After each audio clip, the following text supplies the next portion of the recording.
Doctor Shafiqur Rahman, উনি কয়েকদিন ধরে অসুস্থ। গত 19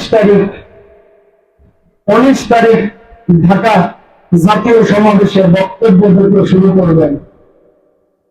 2-1 মিনিট বক্তব্য দিতে দিতে হুট করে সেন্সলেস হয়ে পড়ে গেছে।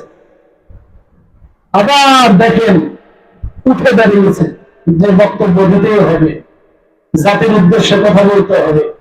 উঠে দাঁড়িয়েছে, আবার বলবে, কিন্তু কুলাইতে পারে নাই, আবার পড়ে গেছেন। পরে বসে বসে জাতির উদ্দেশ্যে বক্তব্য দিলেন। তার মানে ইমান কারে বলে? ইমানের পাওয়ার দেখেন।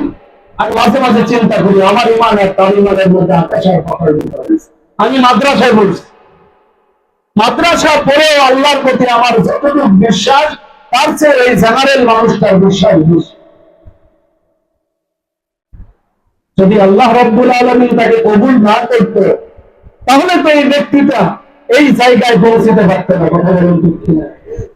আমি তার জীবনী শুনেছি, তার কাছের মানুষদের কাছ থেকে শুনেছি যে সে সারা রাত মিলে মাত্র 4 ঘন্টা ঘুম পাড়ে। কয় ঘন্টা?